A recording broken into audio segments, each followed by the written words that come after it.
বিসমিল্লাহির রহমানির রহিম। উপস্থিত সম্মানিত শ্রোতৃবৃন্দ, আসসালামু আলাইকুম। আজকের এই ব্যতিক্রম ধর্মী আয়োজনে উপস্থিত থাকার জন্য আমি আপনাদের সকলকে আন্তরিকভাবে ধন্যবাদ জানাচ্ছি। বিশেষ করে আপনাদের মাঝে আমি সম্মানিত এবং আনন্দিত বোধ করছি। আজকে আমি শুধু একজন রাজনৈতিক ব্যক্তি হিসেবেই এখানে আসিনি।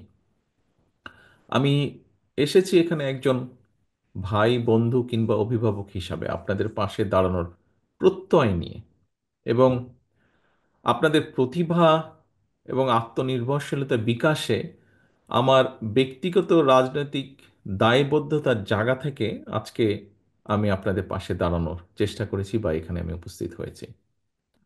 প্রিয় ভাই বোনেরা, আমি বিশ্বাস করি আহ, দুদিন আগে আমাদের দলের পক্ষ থেকে আপনাদের এখানে যারা আয়োজন করেছেন তাদের সাথে যারা যোগাযোগ করছিলেন, কথা প্রসঙ্গে আমি তাদেরকে বলেছিলাম যে আমি দৃঢ়ভাবে বিশ্বাস করি যে আপনারা, প্রতিবন্ধী ভাই বোনেরা বা মানুষেরা, আপনারা আমাদের পরিবারের অংশ, সমাজের অংশ এবং দেশের অংশ। বাংলাদেশকে এগিয়ে নিয়ে যাওয়ার ক্ষেত্রে আমাদের সমাজ এবং অর্থনীতিকে সচল রাখার ক্ষেত্রে কিন্তু আপনাদের অসাধারণ ভূমিকা রয়েছে। আমাদের জীবন এবং সংগ্রামে আমাদেরকে শেখায় যে কর্মদক্ষতা, সক্ষমতা বা কাজের সামর্থ্য কেবল শারীরিক বা মানসিক অবস্থার মধ্যে বা মাধ্যমে কিন্তু নির্ধারিত হয় না। সকল প্রতিকূলতা পেরিয়ে সামনে এগিয়ে যাওয়ার যে অদম্য ইচ্ছাশক্তি এবং আল্লাহ তাআলার দেওয়া পরীক্ষাগুলোকে হাসি মুখে গ্রহণ করার যে সাহস আপনাদের রয়েছে, সেটি কিন্তু সত্যিকারের সক্ষমতার পরিচয়। আমরা যারা আপনাদের মতন কঠিন শারীরিক বা মানসিক পরীক্ষার সম্মুখীন হইনি, তারা কিন্তু অনেক সময় বুঝতে পারি না আমরা কি অসীম বাধা অতিক্রম করে আপনারা স্বপ্ন দেখেন এবং আমাদেরকেও অনেক ক্ষেত্রেই স্বপ্ন দেখান বা দেখতে শেখান। আপনারা আমাদের মনে করিয়ে দেন যে আমাদের সব অক্ষমতাকে জয় করে সমাজে প্রতিটি মানুষ মাথা উঁচু করে সম্মানের সঙ্গে বাঁচতে চায় এবং দৃঢ়তার সাথে সসম্মানে বাঁচতে চায়। আপনাদের সেই সাহস, সংকল্প ও শক্তি আমাদের জন্য প্রেরণার উৎস, অনেক মানুষের জন্য। এটি আমাদের উদ্বুদ্ধ করে একটি সাম্য, মানবিক মর্যাদা এবং সামাজিক সুবিচারের ভিত্তিতে অন্তর্ভুক্তিমূলক একটা বৈষম্যহীন বাংলাদেশ গড়ে তোলার লক্ষ্যে কাজ চালিয়ে যেতে। উপস্থিত প্রিয় ভাই বোনেরা, উপস্থিত গার্জিয়ান বৃন্দ, আজকে আমি আপনাদের সামনে ছোট ছোট, খুব ছোট সংক্ষেপে ছোট ছোট কয়েকটি গল্প বলতে চাই, যারা সম্পূর্ণ ব্যক্তিগত প্রচেষ্টায়, যাদের অর্জন, অর্জিত সাফল্য আমাদেরকে প্রেরণা যোগায়।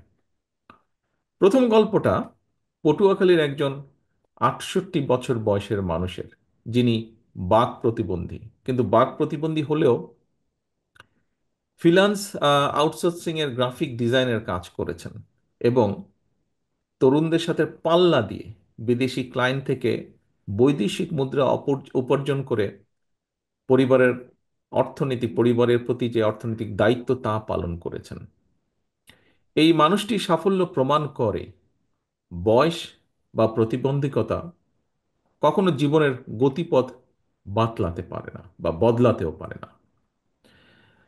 দ্বিতীয় গল্পটি এক তরুণের, যার কোমর থেকে পা পর্যন্ত অবশ। শারীরিক প্রতিবন্ধকতা তাকে শিখিয়েছিল যে আমার পা নেই তো কি হয়েছে, আমার হাত আছে।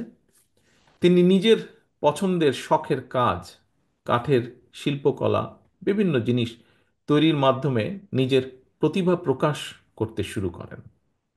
পা নেই তো কি হয়েছে, হাত আছে, এবং হাতের নিপুণ কাজে তিনি অসাধারণ কাঠের পণ্য তৈরি করেন, যা স্থানীয় বাজারে বিক্রি হয় এবং দেশ জুড়ে তার হাতের কাজের জুড়ি বিখ্যাত। প্রিয় ভাই বোনেরা, তৃতীয় গল্পটি মৌলভীবাজারের একজন দৃষ্টি প্রতিবন্ধী তরুণের, যিনি চা বাগানে এক শ্রমিকের সন্তান। চোখে আলো নেই, কিন্তু মনের আলোর শক্তিতে এসএসসি এবং এইচএসসি পরীক্ষায় জিপিএ 5 অর্জন করেছেন।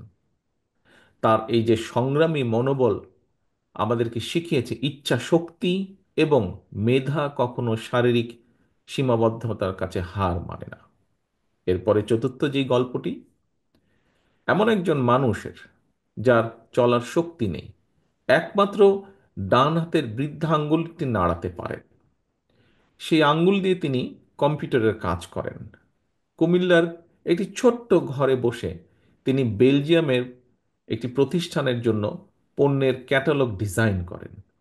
একক প্রচেষ্টায় মানুষটি নিশ্চিত করে চলেছেন অর্থনৈতিক মুক্তি এবং সামাজিক অগ্রযাত্রা। এই যে চারজন ব্যক্তি আমাদেরকে দেখিয়েছেন যে প্রকৃত সক্ষমতা শরীর দিয়ে নয়, মনের জোর, ইচ্ছা শক্তি এবং কঠোর পরিশ্রম দিয়ে মাপা হয়। তাদের গল্প আমাদেরকে শিখিয়েছে বাধা শুধু একটি শব্দ, যা চেষ্টার মাধ্যমে জয় করা সম্ভব। আমাদের দায়িত্ব তাদের লড়াইকে সম্মান জানানো, তাদের পাশে দাঁড়ানো। আমরা এমন একটি বাংলাদেশ গড়তে চাই বা গড়ার পরিকল্পনা করি, যেখানে প্রতিটি মানুষ তার সীমাবদ্ধতাকে জয় করে নিজের স্বপ্ন পূরণের সুযোগ পাবেন। শারীরিক চ্যালেঞ্জ মোকাবেলা করেও যারা নিজ উদ্যোগে অর্থনীতিতে অবদান রাখছেন, তাদের বিজয়ের গল্প আমাদের আলোর পথ দেখায়। আমি একজন রাজনৈতিক কর্মী হিসাবে আপনাদেরকে প্রতিশ্রুতি দিতে চাই, আগামীর বাংলাদেশে শারীরিক প্রতি সীমাবদ্ধতার কারণে যেন কাউকে বৈষম্যের শিকার না হতে হয়, পিছিয়ে না রাখে।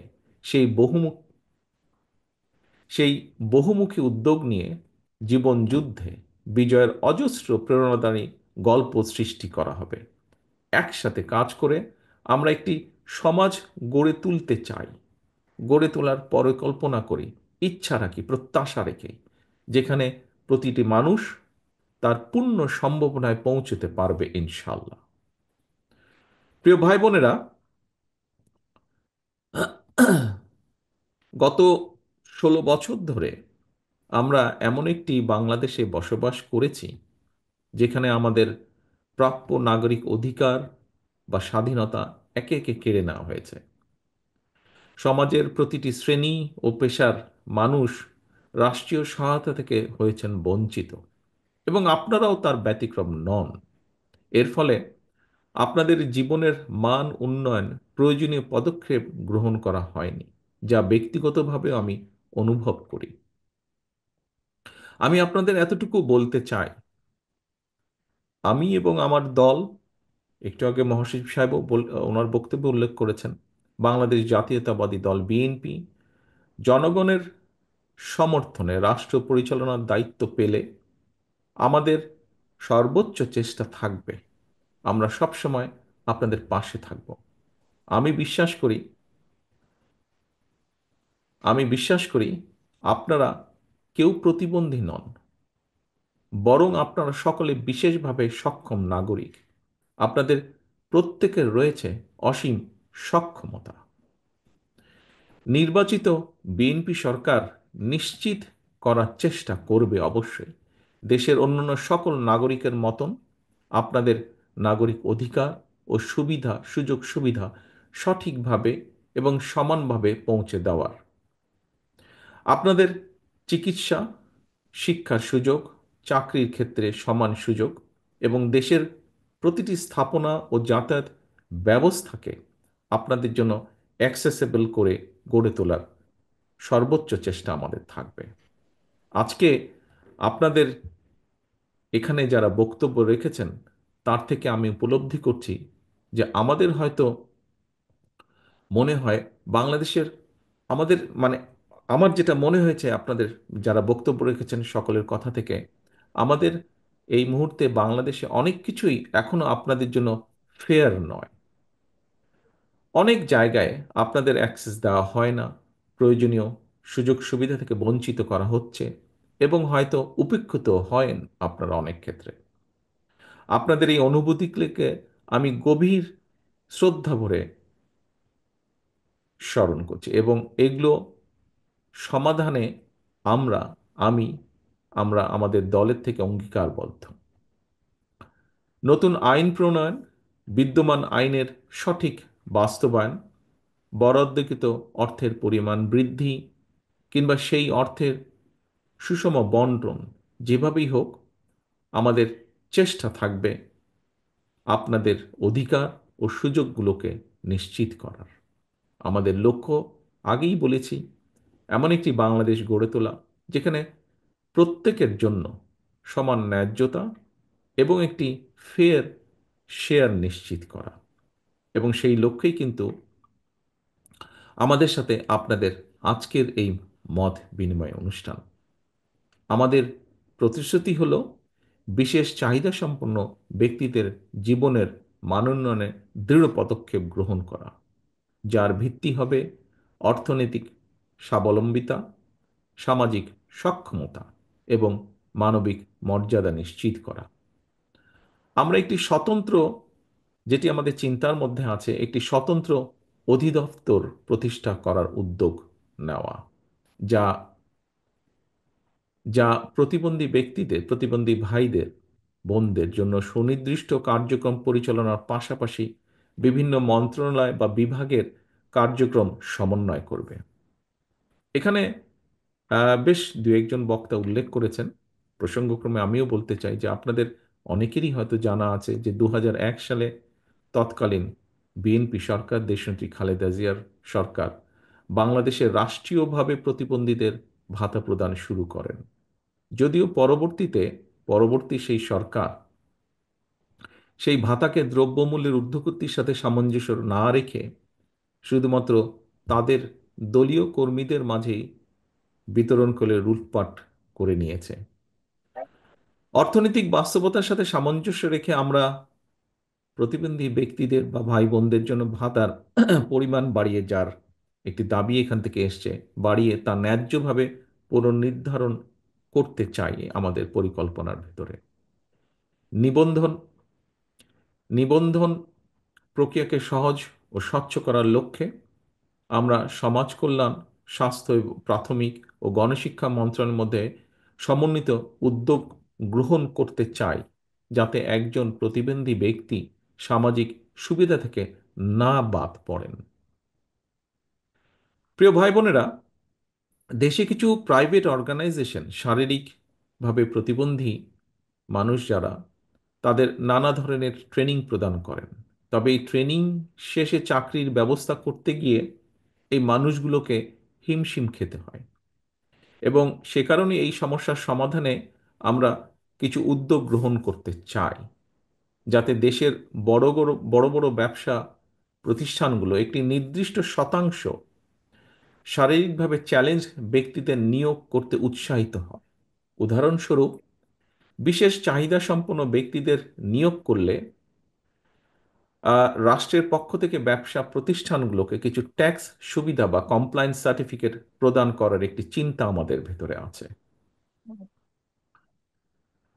সুবর্ণ নাগরিক কার্ড নামে যে তথাকথিত একটা কার্ড রয়েছে, এটিকে গতিশীল করে আমরা এর আওতায় স্বাস্থ্য বীমা, শিক্ষা, বৃত্তি, পরিবহন ডিসকাউন্ট সহ অন্যান্য সামাজিক সুবিধা প্রদান করতে চাই। এরকম একটি চিন্তাও রয়েছে আমাদের মধ্যে। বিশেষ চাহিদা সম্পন্ন ব্যক্তিরা যাতে অর্থনৈতিকভাবে, যার যেই বিষয়টি আপনাদের অনেকের বক্তব্য থেকে তুলে নিয়ে এসেছেন আপনারা, এবং আমিও দৃঢ়ভাবে যেটি বিশ্বাস করি, যে এই মানুষগুলো যাতে অর্থনৈতিকভাবে স্বাবলম্বী হতে পারেন, আমরা তার জন্য বাস্তবসম্মত ভোকেশনাল এবং টেকনিক্যাল ট্রেনিংয়ের ব্যবস্থার পরিকল্পনা আমরা রেখেছি আমাদের চিন্তাভাবনার মধ্যে। বিশেষত আউটসোর্সিং, ডাটা প্রসেসিং, ফ্রিল্যান্সিং এর ক্ষেত্রে বিশেষ চাহিদা সম্পন্ন মেধাবী তরুণ তরুণীদের জন্য সুনির্দিষ্ট কারিগরি এবং কাঠামোগত সুবিধা প্রদানের পাশাপাশি ট্যাক্স ওয়েভার এবং ওয়ার্ক স্টেশন সৃষ্টির সুযোগ কার্যকরভাবে আমাদের বিবেচনায় রয়েছে। অন্যান্য ক্ষেত্রেও উদ্যমী এবং সফল প্রতিবন্ধী ব্যক্তিদের জন্য সহজ শর্তে বিশেষ ঋণ সুবিধা প্রদান করে উদ্যোক্তা সৃষ্টির একটি আহ, পরিকল্পনাও আছে আমাদের এখানে। প্রায় কথাই প্রায় ব্যক্তি যারা বক্তব্য রেখেছেন একটি কথা সকলেই বিশেষভাবে উল্লেখ করেছেন, আমিও আমাদের চিন্তার মধ্যেও সেটি আছে। আমরা সেটি হচ্ছে গণপরিবহন। আমরা গণপরিবহন এবং বিভিন্ন সরকারি বেসরকারি স্থাপনাকে প্রতিবন্ধী ব্যক্তিদের জন্য উপযোগী করে গড়ে তোলার লক্ষ্যে একটি সমন্বিত পরিকল্পনা গ্রহণ করতে চাই।